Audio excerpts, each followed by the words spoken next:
Welcome to episode 64 of the Brew Crew Scoop. Second episode in a row where the Brewers have the best record in baseball. They dropped back uh, quickly there with, I believe, 3 out of 4 losses at one point. But the Cubs came to town this week for a midweek series, and Brewers took care of games 1 and 2, but couldn't get it done in game 3. So 2 out of 3 from the Cubs. The season series is tied 5-5 or 4-4, excuse me, with a 5 game series left in Wrigley because of that rain out. So you'll take a series win from the Cubs for sure. It looked like for a second there they were going to come back before it got out of hand this afternoon. Um, but the Brewers still have the best record in baseball here as we record on July 30th, and I'm pretty sure they're guaranteed to have the best record in baseball tomorrow morning still, as they still have a 1 game lead over the Dodgers, Cubs, Blue Jays, Tigers, and um, after play today. So it's a guaranteed at least a half-game lead, and it's going to be on the day of the trade deadline, 1 day short of August. So pretty nice. Yeah. We're obviously going to lose some games here and there, but still had a nice week since we last talked. And like you said, still best record in baseball. So we'll see what the best team in baseball looks like in the next couple days with the deadline coming up. All right, looking at the Brewers week since we last hung out. Like I mentioned, they just had 3 against the Cubs, and prior to that, the Marlins came to town. Friday, they lost 5-1, but everyone forgot because it was a sellout crowd, and I'd say 80 to 90% stayed for the home run derby afterwards, which seemed like a huge success. I've heard a couple teams have inquired on how to do it, um, and it was pretty much flawless the way they did it, and everyone stuck around for it. It was pretty cool to see. But then Saturday they lost as well, which did make it 3 out of 4 losses. But yeah, Sunday, Monday, Tuesday, 3 wins in a row. It was a 3-2 win over the Marlins on Sunday. Um,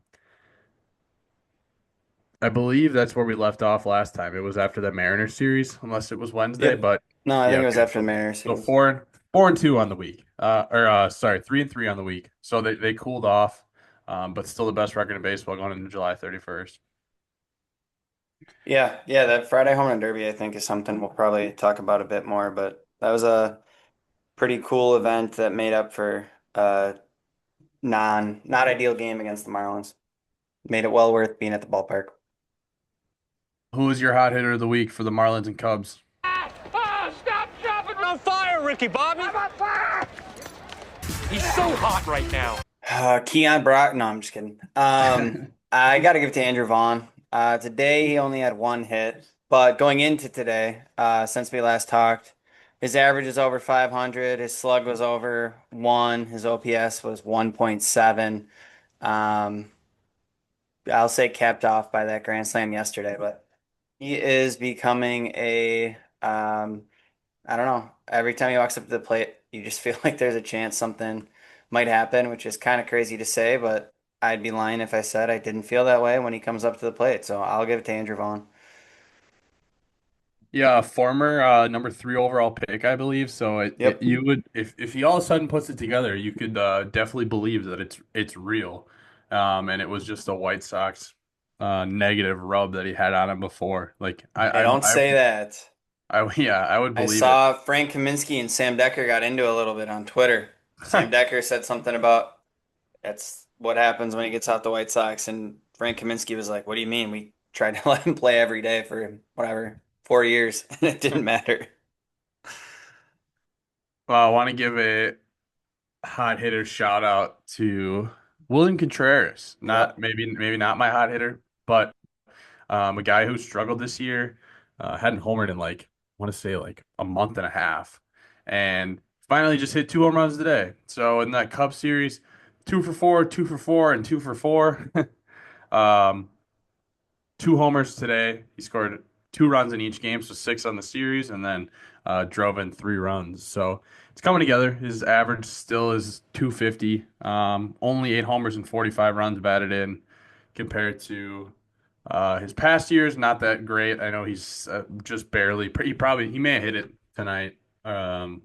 the 700 OPS line. But kind of a disappointing season. It sounds like they the only way they'd put him on IL for that finger is if it was season ending surgery, and he's been dealing with it for 2 years, which really just makes me wonder why it wasn't taken care of in the off season if it's been a 2 year thing. But obviously it didn't bother him last year, so in the regular season, or it didn't seem like it in his numbers. Yeah, weird situation, but we brought back the pride of Appleton East or West. I don't know. Anyways, to I think hedge West. that a little bit. I think it's I think West too. West. Yeah. Danny Jansen trade with the Tampa Bay Rays. You want to give a shot at saying the name of the player that we Arenamo, I believe it is. Jader Arenamo. yeah, I don't know. But a lot of people are mad. Seems like a guy who was already like 23 I and don't. Is he that old? yeah, I think he was. It's still in single A. And we have a lot of good infielders in the system right now. So I personally am a fan. But Eric Haas was DFA'd. Eric Haas was fine for what he was the whole time he was on the team, but Danny Jansen's definitely a better bat. And I guess unless I'm wrong, I'm pretty sure he's got a decent glove as well. So I'll take that as a backup catcher, especially if you're worried about your starting catcher's health. Um, his OPS is actually higher right now than Contreras is, and actually he doesn't play much. He's always really been a backup catcher. But if you look at his like per 162 stats, which you can't really truly follow all the time, just because backup catchers if you're not playing a full season, it doesn't really work that way. But if you look at his stats over like 162 games, they're actually pretty good. But Arenamo is okay. Sorry, he's almost 22, so he's not as old as I said. But either way, still in single A, and I'm for it. Yeah, he has some decent numbers in high A, the T-Rats, but I think obviously, like you said, we have a lot of depth in the org there, and I know he's a smaller guy. I think there were some questions on like swing decision, stuff like that. I think I saw from like Kurt Hogue maybe. So doesn't seem like a crazy ask. I think we also said we might have got some cash back. And yeah, Danny Jansen has been a productive backup with a good bit of pop. I think there's questions about like his defense just due to framing metrics, but I think maybe we think we can work through that. So um yeah, I think it's a small move that helps the next whatever half season with this team. He's a career 724 OPS, so he at least a decent hitter. But his per 162 numbers are 24 homers and 70 RBIs. So you can definitely work with that with the backup catcher. Yeah, I wonder Uh, too if we'll get something for Eric Haas in the DFA type small trade market too, because he's playable, but we'll see. who was your untouchable pitcher of the week? You fellas are untouchable. Is that the thing? No one can get to you? I'm gonna give it to Aaron Ashby. Was at the game yesterday. He did have a number of walks across his outing since we last talked, but he only gave up 3 hits over 5 and 2/3 with those 4 walks, but had 4 Ks, gave up 2 earned, but did a job yesterday that, well, in our heads was going to help us a lot today. It didn't end up mattering that we had a full pen, but Murph still used a lot of the pen today. So I'm going to give it to Aaron Ashby.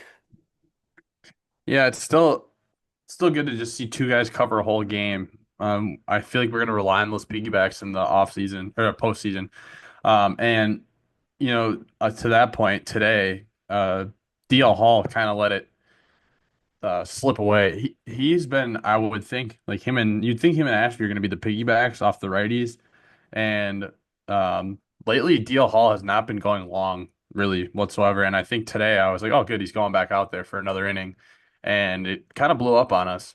So his overall season line, he's got a 2.79 ERA, but being the main piece in the return for Corbin Burns, and then on top of that, just the fact that Joey Ortiz is really sucking ass right now. I would kind of hope that DL Hall could at the very least be a long reliever, like a 3, 4 inning guy, rather than just a 1 inning lefty that's not really if I mean we only lost 1 year Corbin Burns, but that return is starting to dwindle a little bit. There's plenty of time on those guys. We got a lot of control on them, but I would hope DL Hall can get back into like at least a long relief role, and then eventually maybe even back to a starting role once we're a little bit thinner. Obviously not this year, but Yeah, I think too though the when I look at the Corbin Burns trade, like we gave up a year of him, right? And that year's already passed. And honestly, just from last year, Ortiz and Hall performed not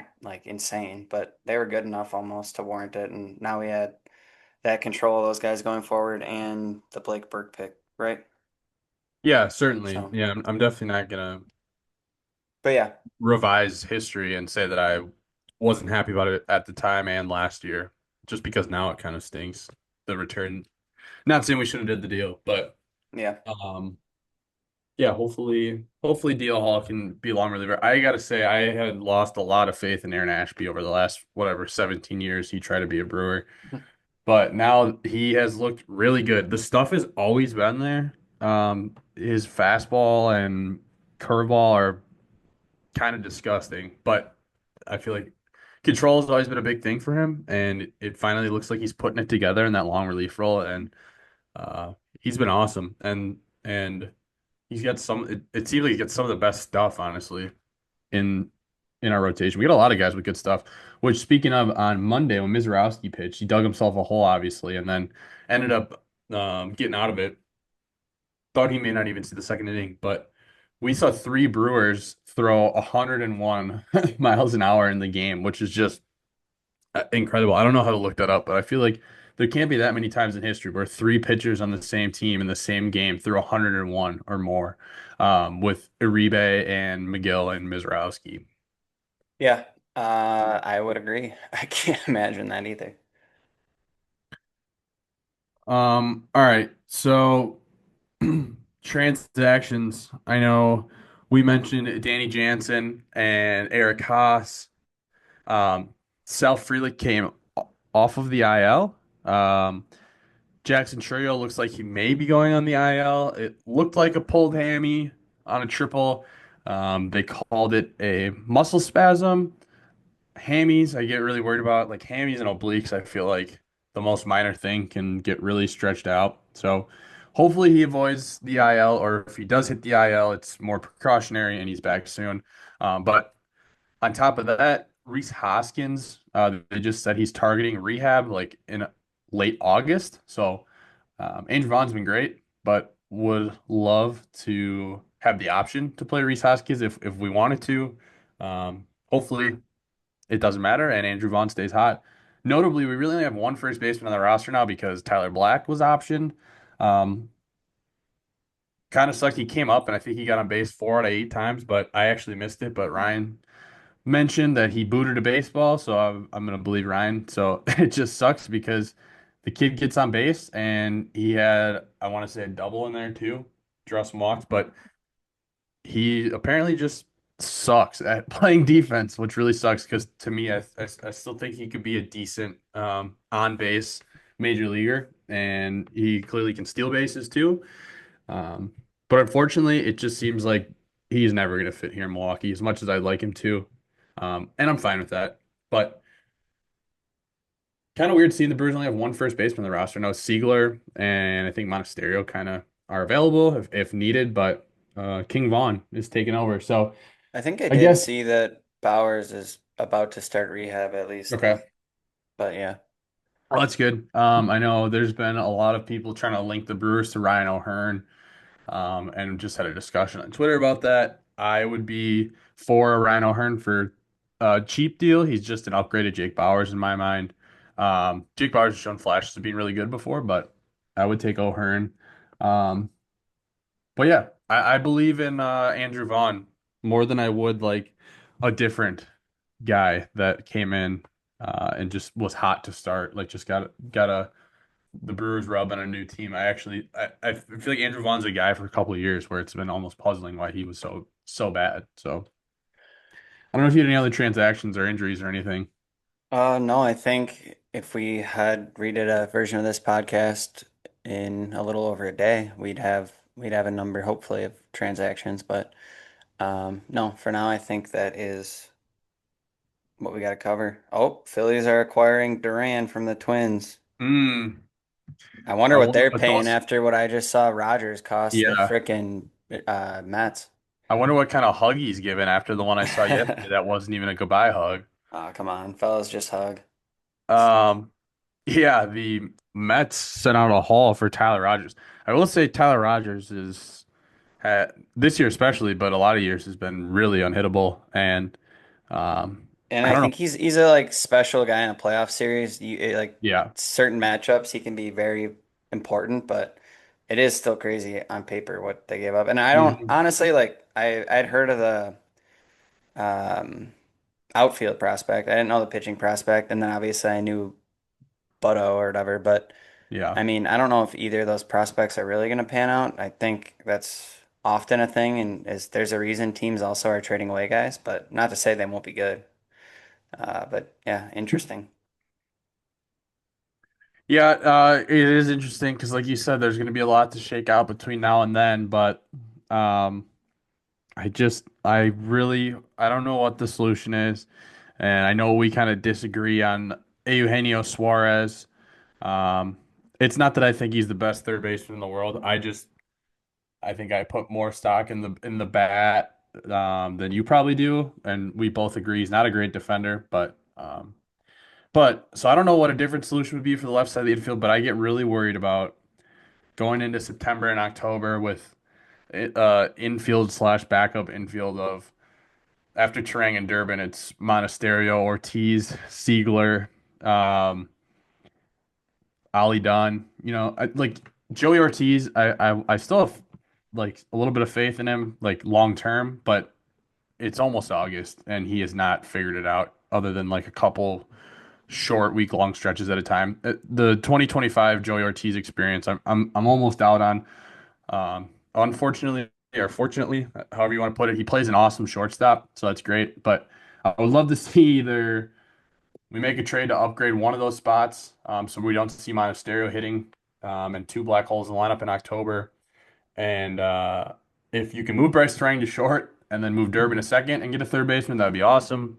But I don't know. They got to figure something out or pray that no one gets hurt because it's already thin with Joey Ortiz being a black hole in the nine spot.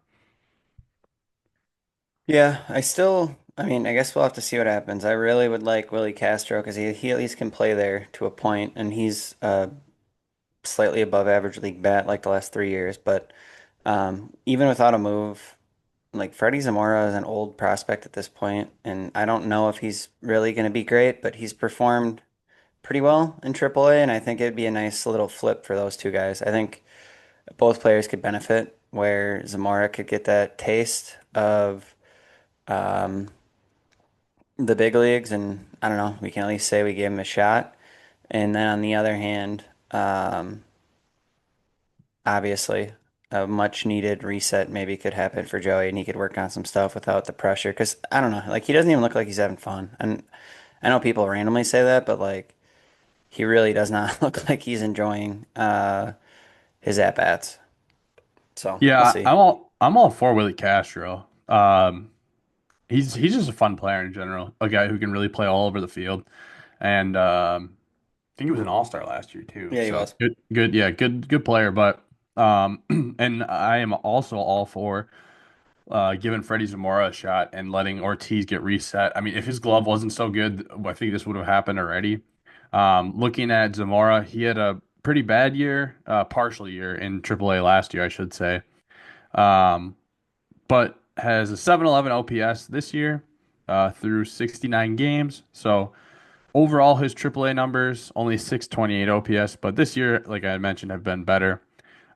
He's hitting 275 with a 364 on base, so not much slug, but he's been getting on base, and I would be all for it.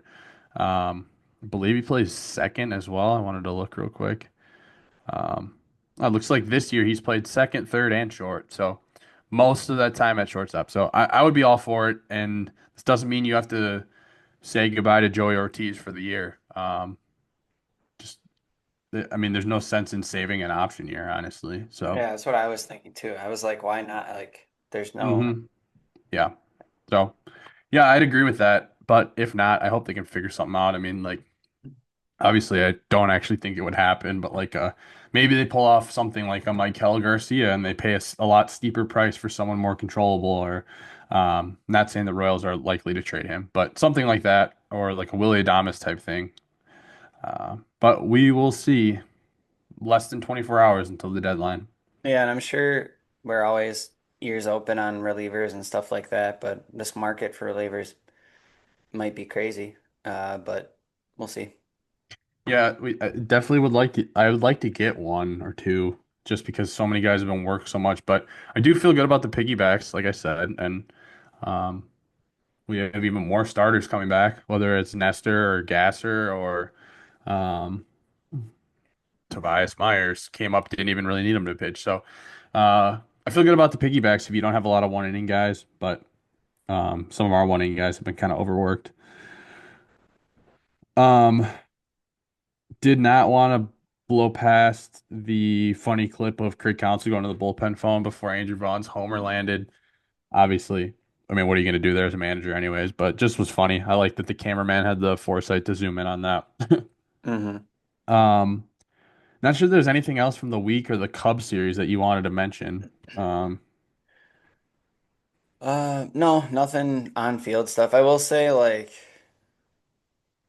I don't know. It's got redundant. I think Murph overall does do a good job, but his bullpen management, he does just love to use guys, warm guys up, and I just hope that we can sustain throughout the year. And I think some of these starters getting healthy and maybe they're moved into longer relief roles or something maybe helps, but I don't know. It's just something I guess you have to notice, but so far it's worked in his time here. I just don't want guys to run out of steam because last year I think a couple guys kind of did, and now those guys are pitching in Nashville. So, um, yeah.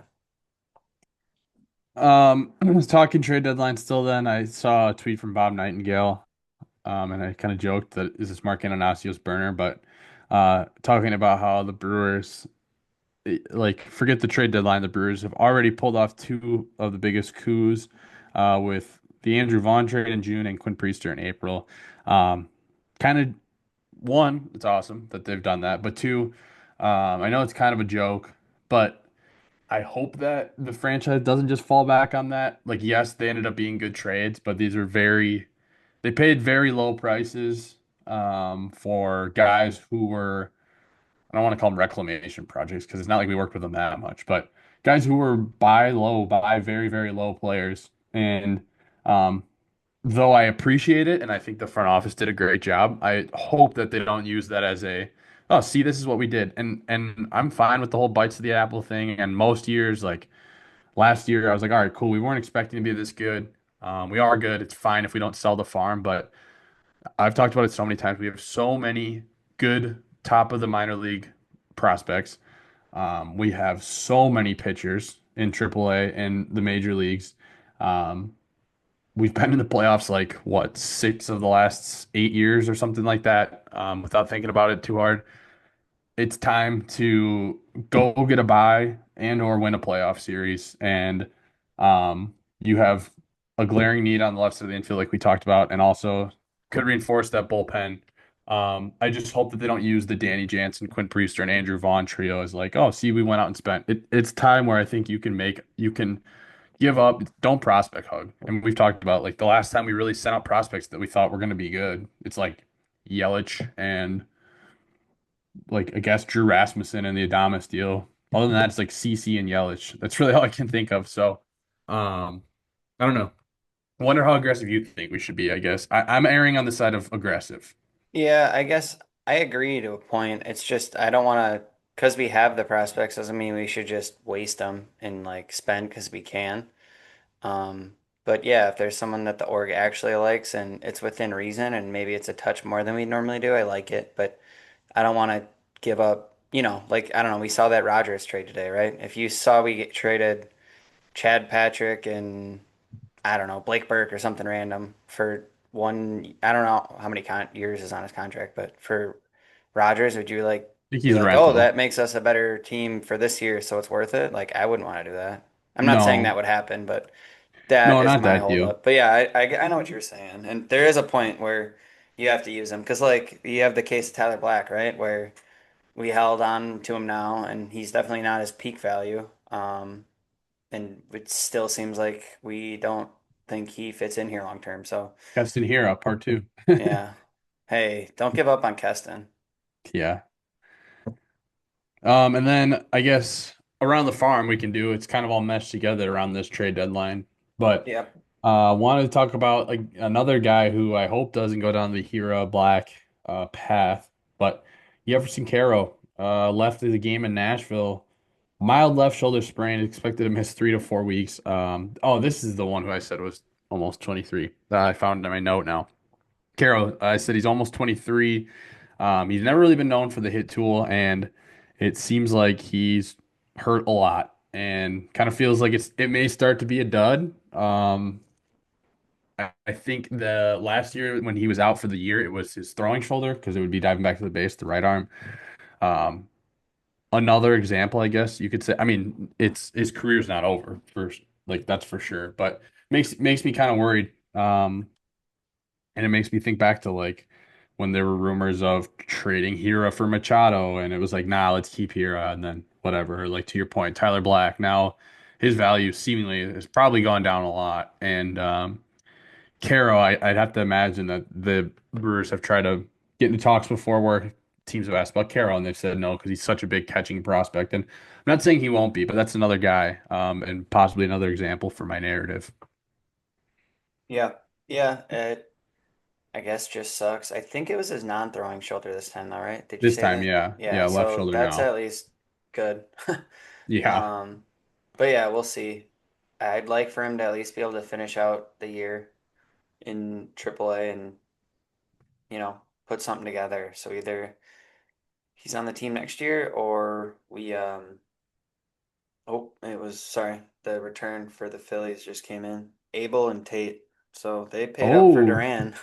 Mickey Abel, huh? Yeah. All right. Um, What else you got around the farm?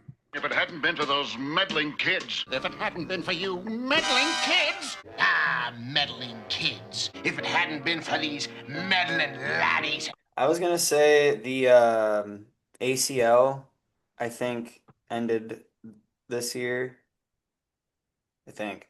And now I'm gonna pronounce this name as I see it, but it Fry Encarnacion led the complex league in doubles and had 5 home runs with a over 105 mile an hour 90th percentile exit velocity this year. So he's a lefty that I don't know really put some pop into the ball. So in 48 ACL games, he had a 370 on base and an 832 OPS. So young guy to watch. As we know in this org, we've had a pretty good knack for turning those guys into something, whether it's on our own club or trading them to the Boston Red Sox for a future ace of this team and Quinn Priester. But um, I was going to shout him out. And then Jaden Fielder, also his ACL season ended, and he had a 426 on base percentage and an 804 OPS in the month of July. And then Brewers Player Development tweeted that he actually had an OPS over 800 every month of their season and was tied for 10th in the league in triples, which is kind of a funny stat. But he had 5 triples, so I don't know. Not exactly the same player as dad was, it seems. But Prince did have that inside the Parker, I guess, so I'll back off on that. Um, Also, Hedbert Perez has 5 home runs in his last 11 games. I believe he's with the T-Rats currently. Um, and per usual, a couple different starters throughout the org have performed very well in the last week. It's hard to just pick one. Um, and the DSL All-Star selections were out, so I'll shout out one pitcher there.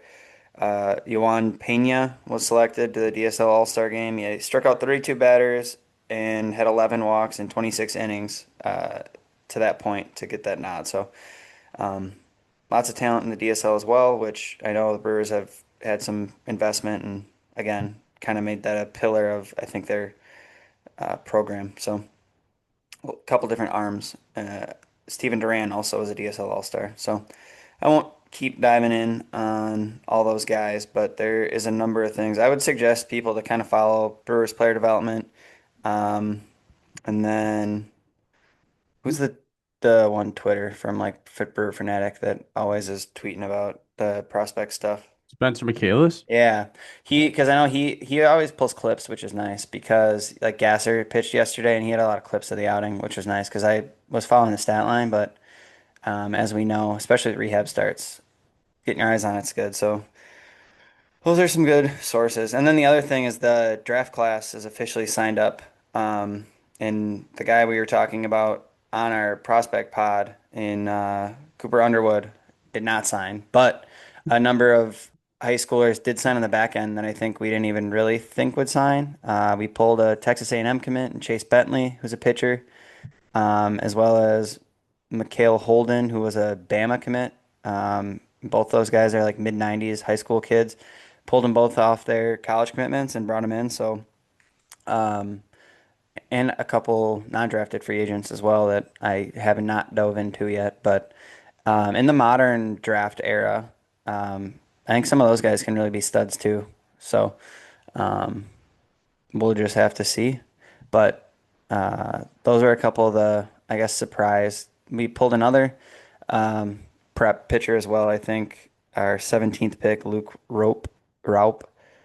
I wonder if he's related to Braden Roop because he's from North Carolina too. Landon Roop. Is that the Landon. Giants Yeah, pitcher? yeah. Sorry, Yeah. Landon.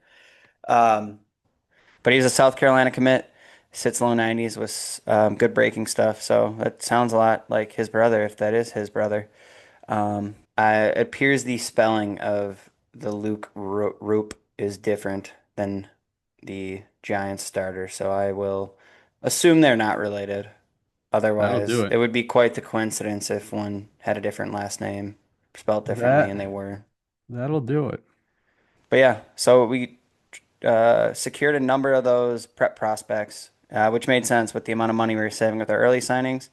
Um, so very curious to see how all these young arms pan out. But I think over the last 2 years alone, we've brought in a lot of good young pitching talent.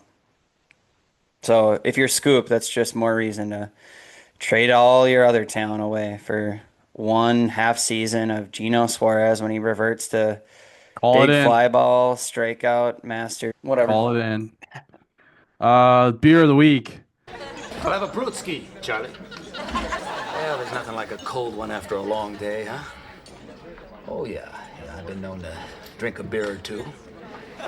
Keeping it simple. Kugel's original classic lager brewed with pale malts and cluster hops. Hadn't had one of those in a long time until recently. Pretty good. Plus a cool can.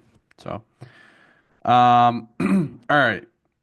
Just saw one thing that I wanted to mention with my final thoughts in particular. Today's attendance was 42,807. It was the fifth sellout in 6 games at the homestand. Last time the Brewers sold out 5 games on a 6 game homestand was 2011. Obviously, Cubs are in town and the home run derby, a bobblehead giveaway is all mixed up in there, but nonetheless, 14 years since the last time they sold out 5 out of 6 games in a homestand. That was from Hunter Baumgart on X. So pretty cool. Best team in baseball as it sits.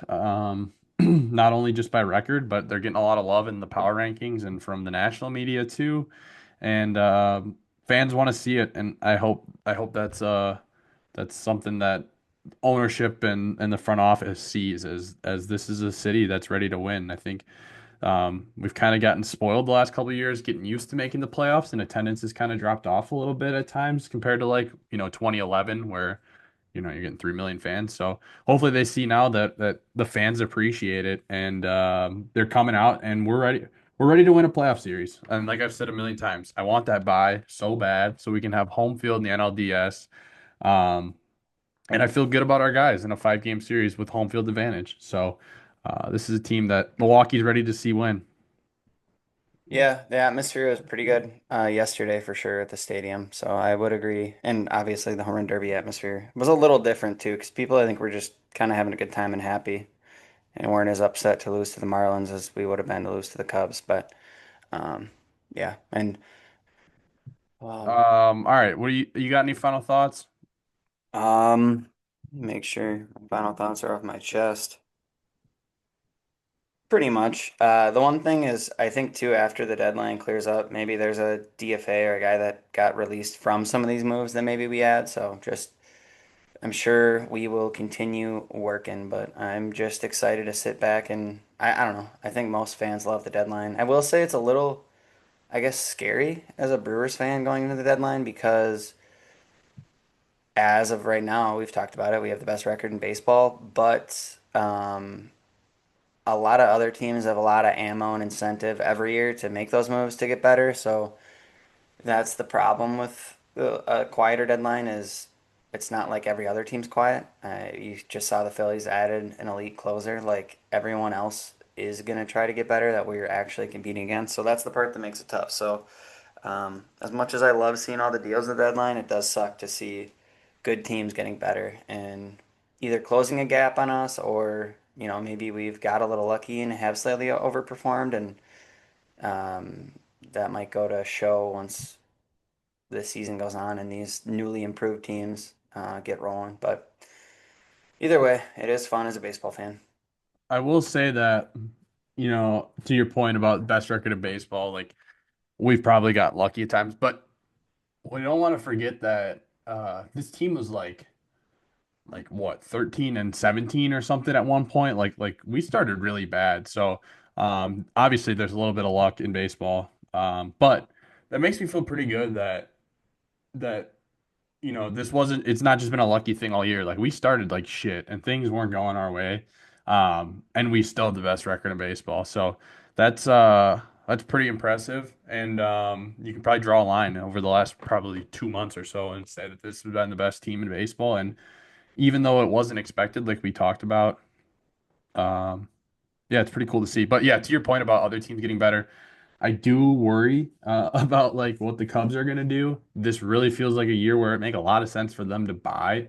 Everything's going right besides the Justin Steele injury, and I mean their bullpen. But I mean, who thought their bullpen was really gonna be good? Ryan Presley's been disappointing, but other than that, I know you don't like the idea of the Brewers spending for Geno Suarez, but I will tell you that I think we can probably both agree that if they fill in that offensive hole at third base, See, I think they with need pitching more than they they even need a third do. baseman. No, they do. But that lineup already is I can't deny is very good. Bro, And they had Geno Suarez to play third. We will have 5 bunt hits against them every game we play. I'm just kidding. He's not that bad, but well, I personally hope they don't get him because as good of a defender as Matt Shaw is, he doesn't have 90 RBIs in July. So I get it, but like I don't think he's gonna keep his pace. I Like you know, keep I talking know. about his first half, but it's like You know there's a what? reason that it's notable that he's having the first half he had, and it's because it's not real.